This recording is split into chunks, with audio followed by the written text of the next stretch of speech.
Muchas gracias, Mauricio, por la introducción. I apologize to the people that do not speak Spanish, but I'd rather give my presentation in Spanish in this case. Porque voy a dar la presentación en español, pero me disculpo para las personas que no hablan español. Creo que la audiencia probablemente apreciaría que habláramos en español. Y les cuento un poco de lo que voy a hablar. En la sesión de la mañana vimos una cierta interacción entre las máquinas y las personas. Y esa interacción entre las máquinas y las personas que vimos es una interacción a nivel más como del individuo, a nivel del sistema nervioso. Ahora yo voy a estar hablando un poco de la interacción más que existe entre la máquina y las personas a un nivel de una sociedad, ¿ya? Y para contarles esta historia voy a empezar con un ejemplo, ¿ya? Y que lo voy a usar para ilustrar algunos de los proyectos que estamos realizando en nuestro grupo. Entonces, a principios del siglo XX, William Howells, ya que él, el editor de la revista Harper, le pidió a Charles Murphy Robinson que escribiera unos artículos sobre la componente estética de las ciudades. ¿Ya? Robinson recientemente había escrito un artículo para la revista The Atlantic que había sido muy popular, ¿ya? En el cual describía cuáles eran las cosas que se podía hacer para embellecer los ambientes urbanos. Robinson fue pagado por la revista Harper a varios lados. Entonces fue a visitar París, fue a visitar Londres y fue a visitar Bruselas, ¿ya?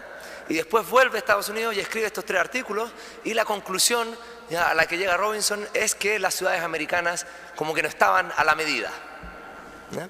Y aquí voy a poner énfasis en la palabra medida. ¿A qué se refiere con que estaban en la medida? ¿Ya? Robinson era parte del movimiento que se conocía, después se llegó a conocer como el City Beautiful Movement, ¿ya?, o el movimiento de Civic Art, como le gustaba decir a él, ¿ya? Después fue profesor en la Universidad de Illinois, mucho tiempo fue muy, influenció mucho a lo que es el urbanismo en Estados Unidos y en el mundo, ¿ya? Y este movimiento de Civic Art, esta es más o menos la concepción que ellos tienen. Acá les doy un ejemplo, ¿ya?, esta es una concepción artística, ¿ya?, que fue presentada en la Feria Columbina de 1893.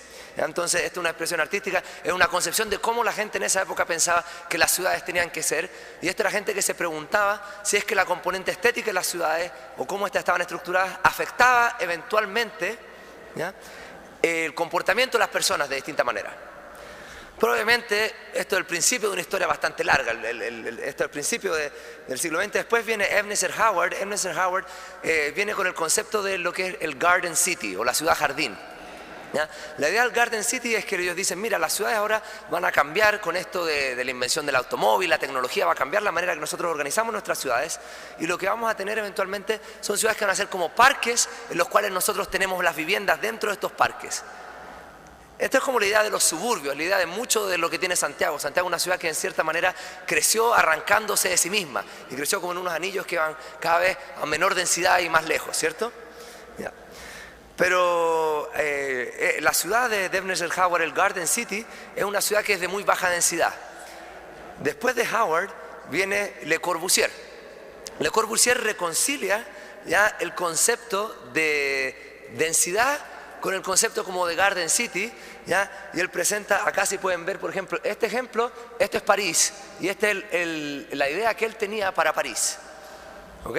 Entonces él tenía la idea de construir todas estas torres grandes y en una ciudad en la cual no tenías calles, tenías edificios metidos dentro de parques y autopistas, ¿ya? Esa era su concepción de ciudad. Y acá lo que sería como Le Corbusier, ustedes lo pueden ver en partes como las torres de Tajamar, sería como un ejemplo de la influencia, ¿no es cierto?, de Corbusier, o todo lo que está atrás, las torres que están detrás, por ejemplo, la Casa Central de la Católica, ¿ya? Otro ejemplo es Stuyvesant Village en Nueva York, que es un sector de más o menos como 30 cuadras, en las cuales ya no hay calles, ¿ya? Es como un parque donde están todos estos edificios que se ven básicamente todos iguales. Otro ejemplo de la arquitectura de Le Corbusier es estas casas, las casas de Robert Taylor Homes, que estaban en Chicago, ¿ya?, que fueron construidas en los años 60 y eventualmente terminaron. A ver, ¿se puso la película o no se puso la película? La habíamos probado. Bueno, y en esto fue lo que terminaron, ¿ya? Porque ¿qué es lo que pasaba? Que el concepto de Le Corbusier, este concepto de esta ciudad que estaba hecha en estos edificios grandes, que están puestos en unos lugares donde eventualmente es como un parque y solo residencia, le faltaban ciertas cosas que las ciudades sí tienen, una cierta complejidad que existe en las ciudades que no existía en este diseño que se había presentado. Entonces, eventualmente, ¿no es cierto?, estos edificios fueron destruidos. Y la que viene eventualmente a reescribir la última parte de esta historia, ¿ya?, vendría a ser Jane Jacobs. ¿Okay? Jane Jacobs era una periodista, ella empezó a escribir comisiones para una revista sobre ciudades y eventualmente escribe un libro muy influencial a principios de los años 60 que se llama The Life and Death of Great American Cities, ¿ya? Y ella lo que dice, no, es que en la ciudad en verdad toda la complejidad, todo lo que los diseños urbanos estaban tratando de evitar era lo que era esencial dentro de las ciudades. ¿Ya? Lo que era esencial era tener esta mezcla de usos, lo que era esencial era tener como este desorden, lo que era tener gente en la calle es lo que hacía que la ciudad fuera segura y todo eso. Entonces ahora si ustedes ven esta pequeña como historia del urbanismo en 3 minutos, ¿ya?, se van a dar cuenta que todas las ciudades donde nosotros vivimos son como una mezcla de todas estas cosas, ¿cierto? Tenemos este edificio, por ejemplo, de City Beautiful, ¿cierto? Pero tenemos torres acá en Santiago que son como Le Corbusier, tenemos suburbios que son como Garden City, ¿ya? Y tenemos partes, por ejemplo, como acá el barrio Las Tarrias, que sería más como lo que Jane Jacobs habla, ¿no es cierto? En ella, en su caso, era el Village de New York, era el barrio de ella, ¿ya? El proceso de diseño urbano es un proceso que ocurre de repente de manera muy explosiva, ¿ya?, y ha estado determinado en gran parte por teoría. Todo lo que yo le acabo de contar eran teorías. Toda esta gente tenía teorías de cómo construir estos ambientes urbanos iba a afectar eventualmente el comportamiento de las personas, cómo estas interactuaban, cómo la ciudad evolucionaba, ¿ya? Pero de repente este proceso es muy rápido y hay que tener maneras de informar y que maneras de testear estas teorías. Les voy a dar un ejemplo de la velocidad de este desarrollo.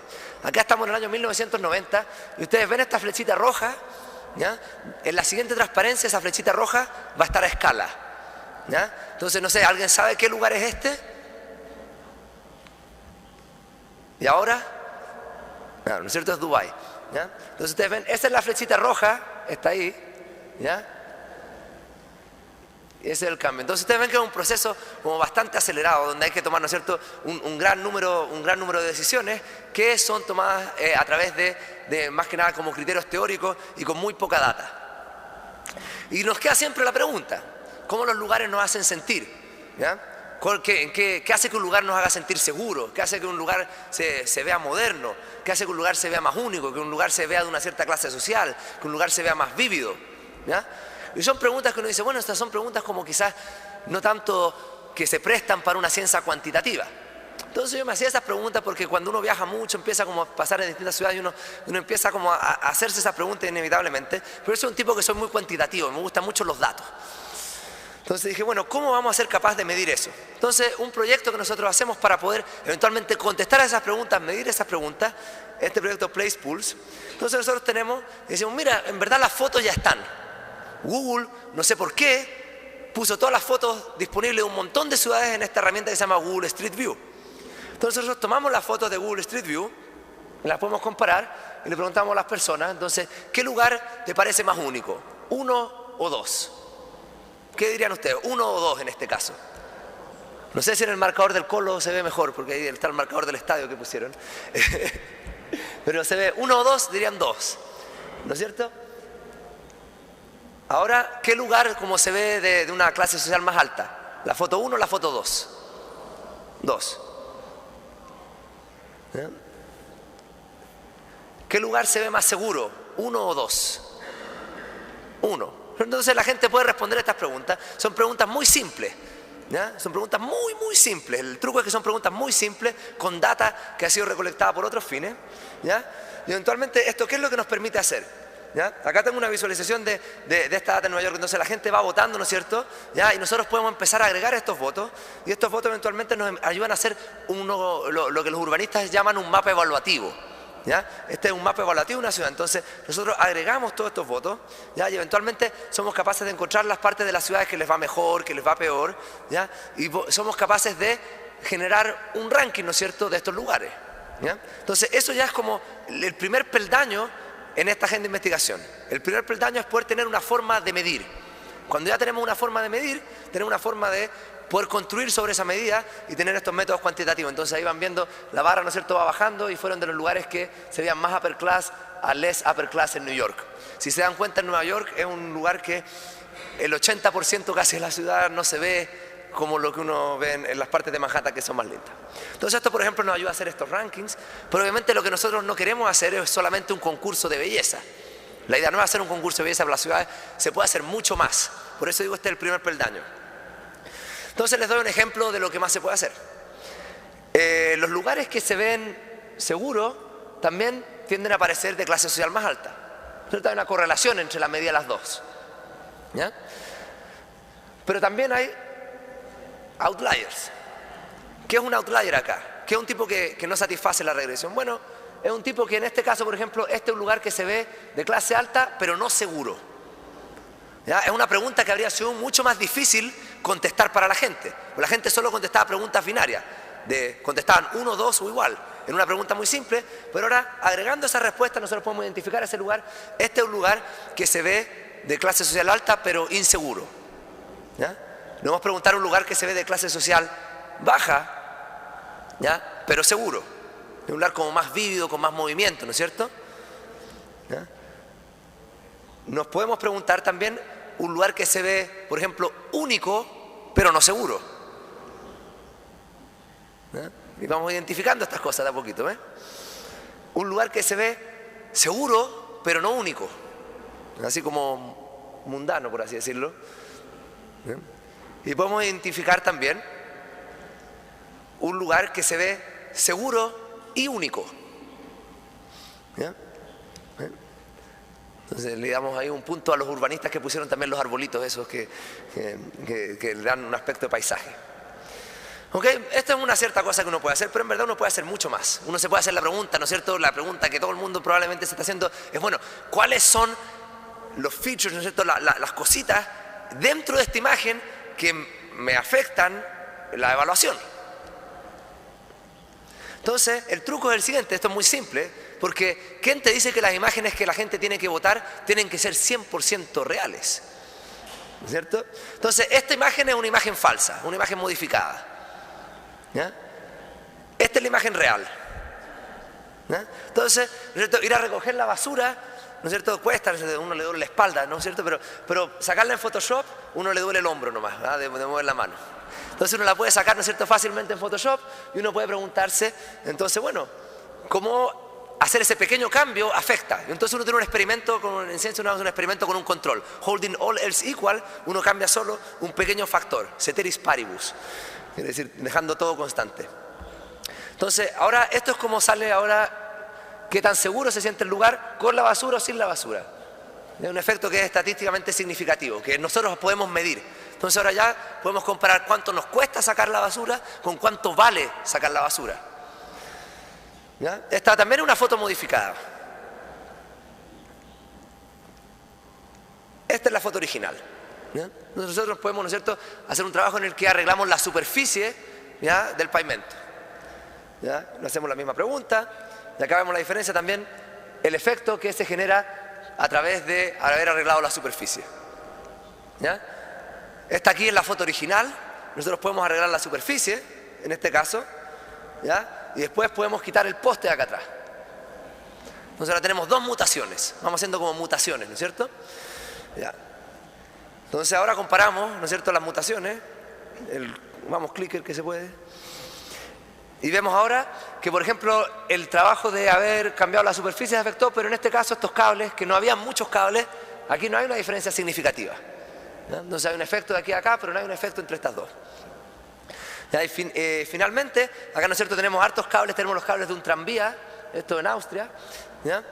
Y podemos, con harto trabajo de Photoshop, sacar los cables del tranvía, ¿ya? Y comparar, y también vemos que hay un efecto cuando removemos los cables, ¿ya? Entonces, ¿qué es lo que muestra esto? ¿Cuál es la idea como un poco que está detrás de esto? ¿No es cierto? Nosotros partimos hablando de arquitectura, urbanismo, hablamos que había todas estas teorías, ¿ya? Y que eventualmente no había data para estas teorías, ¿ya? Pero hemos empezado a generar data, ¿por qué? Porque estamos interpretando la Internet de una manera distinta. Estamos interpretando la Internet como una noria, como un molino de agua, ¿ya? Entonces, ¿qué es lo que pasa? En la Internet uno tiene flujo, este flujo es gente haciendo clics, ¿ya? Y hay billones de clics que la gente hace en Internet, ¿ya? Entonces es como un río, que hay un flujo, y la pregunta es cómo uno le pone, ¿ya?, cómo uno pone esta rueda, este molino, tal que agarra estos clics y los transforma en algo que es capaz de procesar información en este caso. ¿Ya? La rueda de agua tiene dos componentes en la analogía. Una es que uno está tomando como un flujo y lo está canalizando, ¿ya?, en el procesamiento, en este caso de información. En el caso de una rueda de agua tradicional, en general es un molino para poder moler grano, ¿ya? Pero el otro es que esto canaliza. ¿Por qué? Porque el Internet 2.0, ¿qué es lo que ha tenido? ¿Ya? El Internet 2.0 es que ayuda a que toda la gente, lo que puede hacer, ¿no es cierto?, es que alguien escribe un artículo en el diario, la gente todas después se pelea en los comentarios, ¿ya?, y todos pueden participar, pero eso no canaliza nada. Entonces uno tiene 500 comentarios, pero los 500 comentarios representan una forma desestructurada de participar, ¿ya? En el concepto de pools, lo que nosotros tenemos es una manera de que todo lo que la gente opina en verdad se está siendo agregado, porque hay como un lenguaje común en el cual se agrega, ¿ya?, y eventualmente esto es lo que nos permite tener el poder de poder hacer inferencia estadística. Entonces también está el aspecto de procesar y el aspecto de canalizar. Pero lo que sucede es que eventualmente entender un nuevo medio lleva tiempo. Entonces déjenme darle otro ejemplo.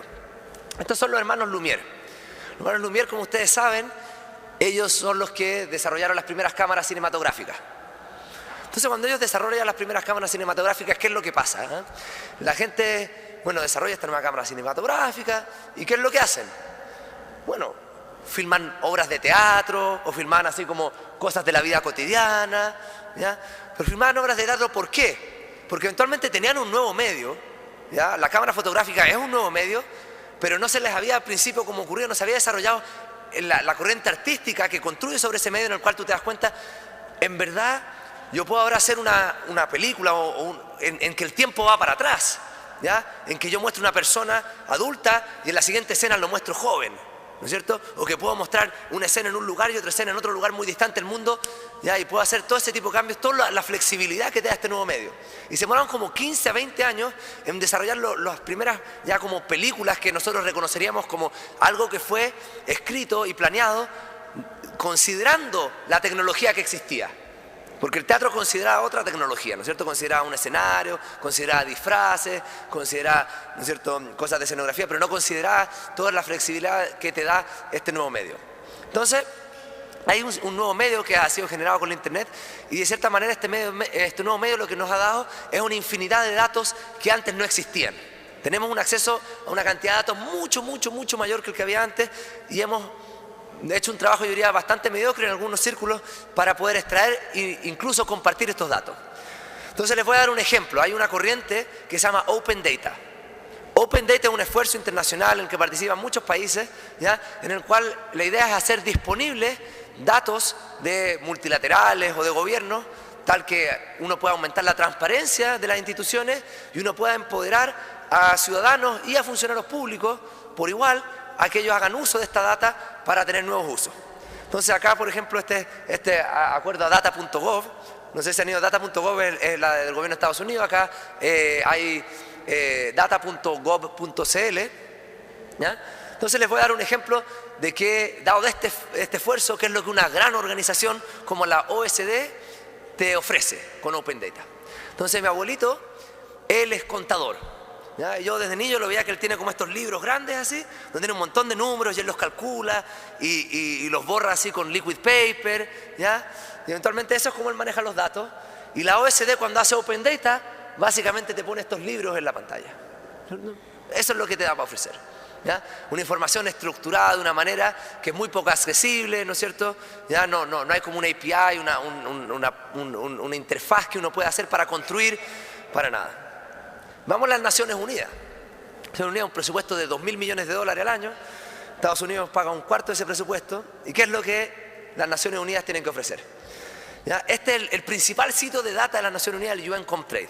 Entonces el UN Comtrade es eventualmente todas las aduanas del mundo reportan, ¿ya?, su información de comercio internacional, de qué le compraron a quién y cuál fue el volumen y eso. Y las Naciones Unidas te da este sitio en el cual se deposita esta información y tiene una funcionalidad espectacular. Entonces uno puede ir a este sitio y lo que puede hacer es que uno dice, mira, obviamente es un sitio pagado, uno lo puede acceder a través, por ejemplo, yo en MIT lo accedo a través de que la biblioteca compra una suscripción, ¿ya? Y lo que uno hace es que llega y dice, bueno, entonces voy a elegir una lista de países, voy a elegir una lista de productos y voy a submitir un query. ¿Ya? Así que, ¿no es cierto? En Google ustedes están sometiendo un query, pero acá ustedes someten un query, y lo que hace el sistema es que eventualmente les dice, sí, lo voy a poner en la cola. Entonces, después de 1 o 2 días te va a llegar un email, ¿ya? Y después de 2 días te va a llegar un email que te va a dar permiso para que tú puedas bajar este archivo que se demoró 2 días en generar. Entonces decimos, no, eso no hace sentido. Eso no tiene nada que ver con la tecnología, eso tiene mucho que ver con, yo creo, la organización que está desarrollando esta tecnología. Porque en Google yo soy capaz de buscar toda la web con autocomplete. Entonces hay algo raro acá, hay algo raro, tiene que haber algo raro en esto de Open Data. Entonces nosotros hicimos una alternativa, entonces demuestro la alternativa. Nosotros tomamos toda esta data, toda la data de ese sitio, y nosotros, en vez de mandarte un email después de 2 días, te generamos una visualización después de un par de segundos, ¿ya? Que te responde gráficamente cualquier pregunta que ustedes tienen con respecto a la data de comercio internacional. Entonces, esta, por ejemplo, es la estructura productiva de Turquía y cómo va evolucionando. Este cuadrado grande acá representa algodón. Y acá vamos pasando el año 70. Y si se fijan, estos cuadrados verdes acá van creciendo. El cuadrado verde oscuro y el cuadrado verde claro. Van creciendo a medida que va pasando el tiempo. Y aquí, cuando ya sean suficientemente grandes, vamos a parar y nos vamos a preguntar qué es lo que son. Mire, eso es hilo de algodón, distintos tipos de ropa, calzoncillos, entonces son cosas de vestuario. Entonces podemos ver cómo esto sigue evolucionando, ¿ya? Podemos ver cómo evoluciona la estructura productiva de este país, ¿ya? Y eventualmente nos podemos parar, ¿ya? Y nos vamos a preguntar, por ejemplo, otra pregunta. Nos vamos a decir, bueno, ¿cómo nosotros podríamos predecir cómo va a evolucionar esto? ¿Ya? Entonces podemos hacer preguntas, por ejemplo, de, bueno, ¿cuál es el mercado internacional que este tipo de productos tienen? ¿Cuáles son los países que uno estaría en competencia cuando entre en esto? Pues también uno puede predecir esto. Entonces acá yo puedo tomar, y este es un mapa de todos los productos del mundo, ¿ya? Y los productos están conectados, es más probable que los países los coexporten. Los cuadrados negros muestran los productos que Turquía exporta ese año. Entonces Turquía exporta todo en el año 92, todo lo que tiene que ver con vestuario, todo lo que tiene que ver acá, muchas cosas con material de construcción, pero también acá se fijan, hay un montón de cosas que tienen que ver, ¿ya?, con automotriz, y los autos todavía no los exportan, no hay un cuadrado negro, pero exportan muchas cosas cerca. Y esto lo que nos permite eventualmente es predecir que van a saltar para allá.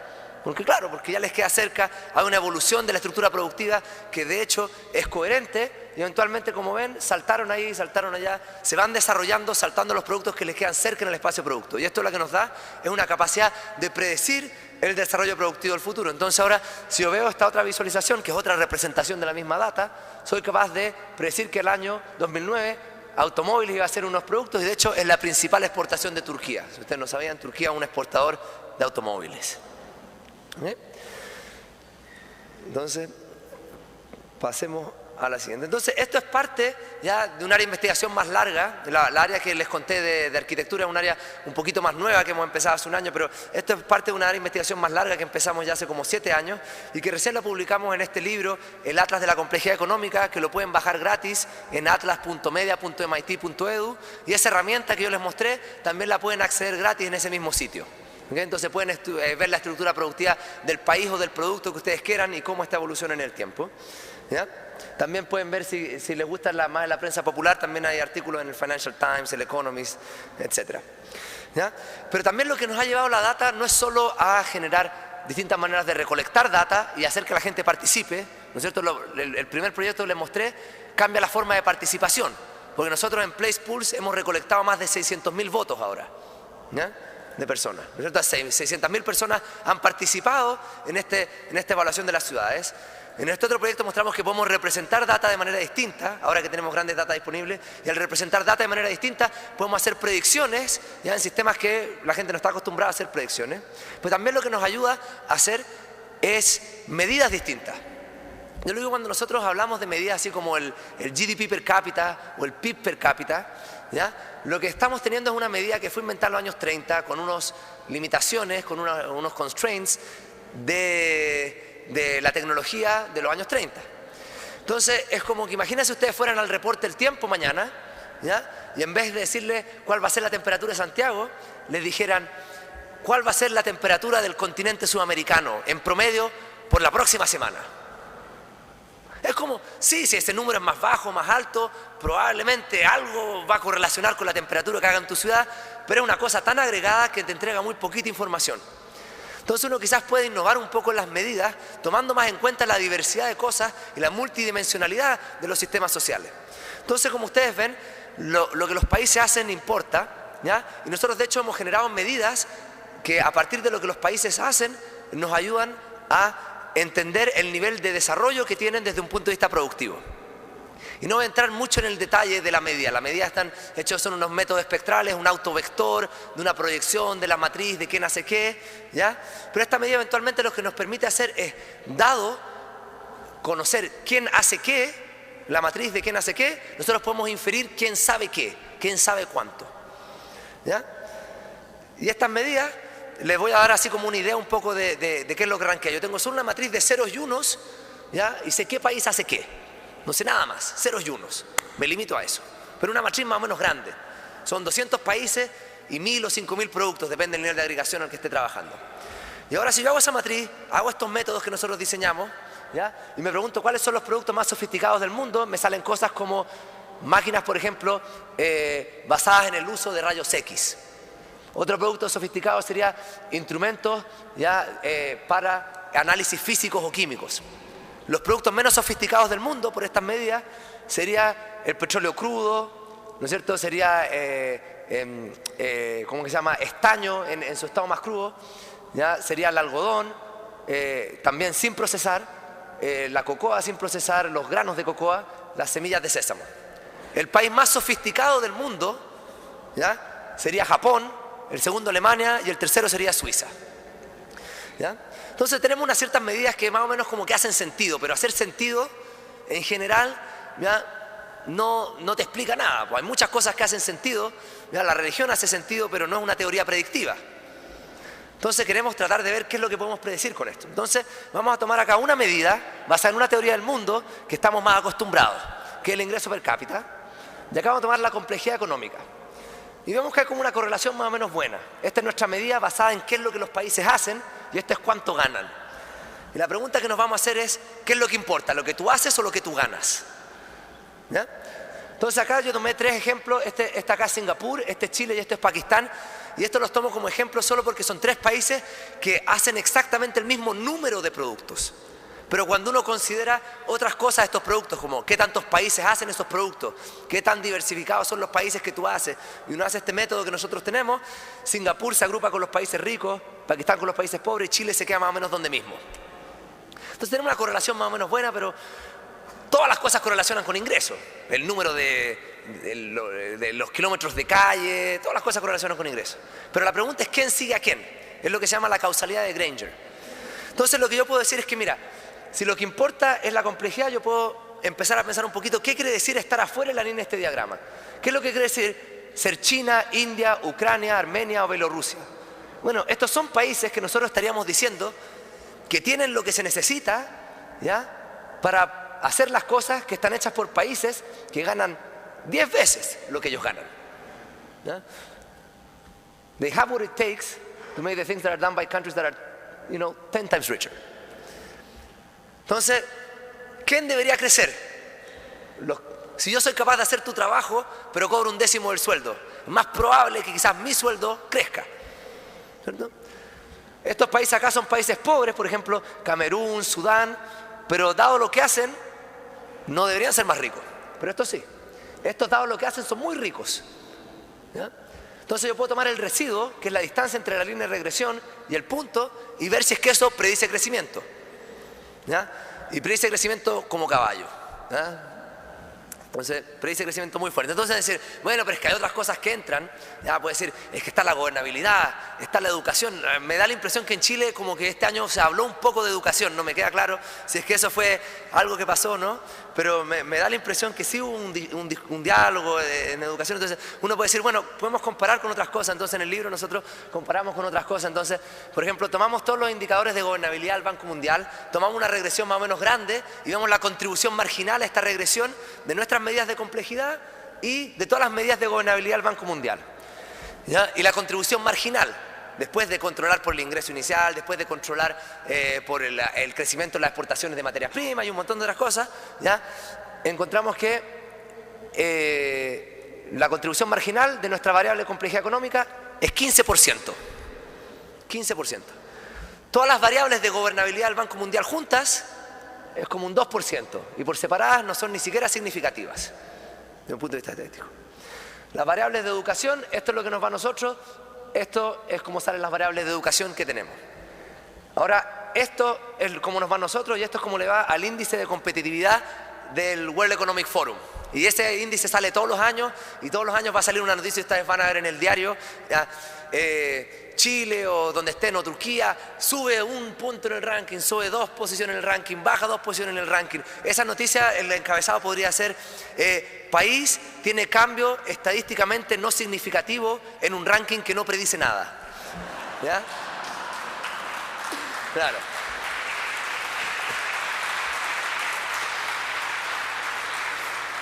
Bueno, entonces, ¿esto quiere decir que estas cosas no importen? No. Yo no quiero decir que la gobernabilidad no importa, que la educación no importa o que la competitividad no importa. Pero lo que quiere decir que probablemente las medidas que nosotros tenemos de esto son medidas que están capturando las componentes de estas que son irrelevantes para el crecimiento de los países. Piensa en el caso de educación. ¿Qué estamos midiendo educación? ¿Lo medimos con años de escolaridad o con pruebas estandarizadas? ¿Qué es lo que son los años de escolaridad? Los años de escolaridad es una medida, desde un punto de vista preciso, una medida de cuánto tiempo pasó el culo de un niño sentado en una silla. ¿Ah? Eso es lo que dice Lance Pritchett, un amigo mío que es economista de Harvard. Entonces, claro. Entonces no te dice qué tanto aprendió la persona. ¿Cuáles son las medidas de PISA? PISA, ¿no es cierto?, el test internacional, o tienes TIMSS, también es otro tema estandarizado. Te dice que la gente sabe lo mismo, porque es la misma prueba para todos. Lo que nosotros creemos que eventualmente lo que importa en el desarrollo de los países es la diversidad de conocimiento. El país funciona no porque todos saben lo mismo, el país funciona porque todos saben cosas distintas. ¿Ya? Y esto no te lo captura en este tipo de medidas. La estructura productiva es una expresión de saber cosas distintas. En un país que tú tienes un sector que fabrica, ¿no es cierto?, películas fotográficas, te está expresando el conocimiento de cierta química, ¿no es cierto? En un país que fabrica, ¿no es cierto?, microprocesadores, te está expresando otro tipo de conocimiento. ¿Ya? Los productos que tú haces te expresan ciertas cosas de conocimiento. Entonces, por eso nosotros creemos, no es que eventualmente los productos sean lo que importa, sino que los productos son una expresión mucho más fuerte. Piensa como que hay algo fundamental y los productos que hace un país es como el fenotipo, es como una relación fenotipo-genotipo. ¿Ya? Hay un cierto genoma que desconocemos y lo que los países hacen es este fenotipo que se expresa. Por eso tenemos tanto poder predictivo en comparación con estas otras medidas. Entonces, con esto quería concluir. Mi conclusión es que, mira, como un medio, yo trabajo en el Media Lab, ¿ya? En un laboratorio de medios, sea lo que eso sea, esa es otra conversación, ¿ya? Pero los medios en general no nos ayudan a hacer las cosas que ya hacíamos más rápidamente y de manera mejor. Esa es como una cosa trivial del medio, ¿ya? La cámara fotográfica no es algo como que te ayuda a hacer pintura y el computador no es una máquina de escribir en esteroides, ¿cierto? Ya, lo que te ayudan a hacer son cosas que tú no podías hacer. La contribución en general del medio son cosas que eran imposibles de hacer dada la tecnología anterior. ¿Ya? Entonces, por ejemplo, con lo que es nueva data, esta es una dimensión que ha sido poco explorada. Con lo que es web 2.0 es una dimensión que ha sido muy poco explorada. Porque lo que hemos hecho son cosas que ya se hacían, ¿ya?, pero que las estamos haciendo más participativas. Por ejemplo, la Wikipedia es un esfuerzo participativo, pero las enciclopedias ya existían, ¿cierto? Los periódicos ya existían, ahora son más participativos con los comentarios, pero ya existían. En el caso de Pulse, lo que es medir la componente estética de cientos de ciudades, ya con la participación de cientos de miles de personas, es algo que no era posible hacer con la tecnología anterior. ¿Ya? Entonces hay ya una componente como que expande la virtualidad del fenómeno. Lo que esto también apunta es que hoy en día, desde un punto de vista como de la generación en la que yo me encuentro, la generación X, que se dice así como la nomenclatura de la generación de Estados Unidos, ¿ya?, es muy difícil comprarse el cuento de que eventualmente vamos a poder seguir por, no sé si será 50 años, 100 años o 200 años, con lo que yo llamo la democracia de un bit. Nosotros vimos lo que se llama la democracia de un bit, ¿ya? Porque cada 4 años o 6 años, dependiendo del país, contribuimos un bit, ¿cierto? Este o este. Eso es más o menos la democracia que tenemos, una democracia que funciona con one bit at a time. Entonces eventualmente tenemos un sistema en el cual nuestra capacidad de procesar información de manera colectiva es muy pequeña, ¿ya? Pero tenemos tecnologías que nos pueden ayudar a aumentar esa capacidad si es que somos capaces de explorar la virtualidad, de usar visualizaciones para representar datos y visualizaciones para recolectar datos, y recolectar datos de manera inteligente, entender cuáles son las cosas donde la gente sí participaría, porque también no toda la gente quiere participar en todo, y hay toda una exploración ya que yo diría que todavía está de una manera muy temprana. Entonces va a haber un futuro donde la virtualidad que están abriendo estos medios va a ser una virtualidad que también va a afectar ya lo que son los sistemas de gobernabilidad. Yo creo que esta transición va a ser más o menos lenta. Ustedes vieron, por ejemplo, el estado de la tecnología en las Naciones Unidas, en el OECD. Yo trabajo mucho con las Naciones Unidas. El Banco Mundial, tengo que decir que en verdad ellos sí tienen un sitio web, el de WDI, que a otro nivel comparado con lo que tienen las otras organizaciones, pero en general muchas de estas organizaciones o gubernamentales o multilaterales, yo digo que la pregunta de tecnología que se están haciendo es si deberían comprarse una impresora a color. ¿Ya? ¿Ya? ¿Ya? ¿Ya?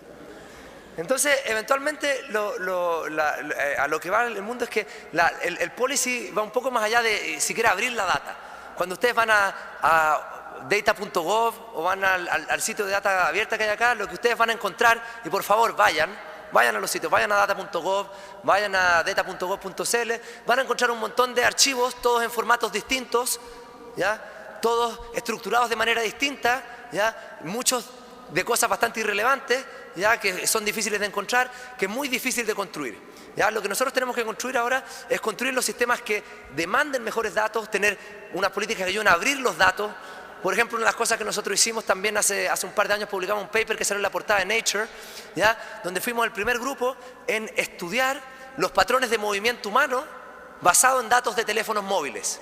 Entonces, si ustedes fijan, si vamos a hacer, por ejemplo, maneras de tratar de optimizar nuestro sistema de transporte, levantar una encuesta es súper caro, es súper lento, ya es súper poco dinámico. Ustedes todos están reportando su posición cada vez que reciben un mensaje de texto, cada vez que mandan una llamada telefónica. Esa información que se puede usar para bien, ¿ya? Y eventualmente hay que tener una manera de tener un sistema en el cual podamos usar esa información. Entonces, en el futuro lo que vamos a tener es data, se va a transformar en un nuevo asset. ¿Ya? Vamos a una economía de los datos, ¿ya? Donde va a haber un nuevo asset class, va a haber bolsas de datos, de intercambio de datos. Van a haber gente que va a trabajar en construir aplicaciones sobre esos datos.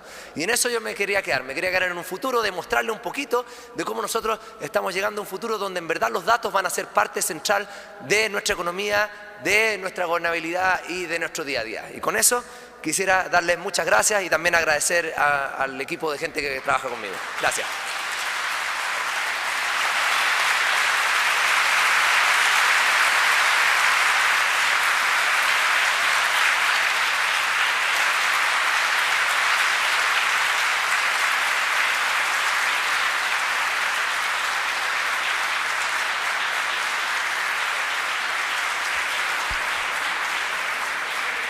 Bueno, agradecemos al doctor Hidalgo por su interesantísima presentación y novedosa presentación.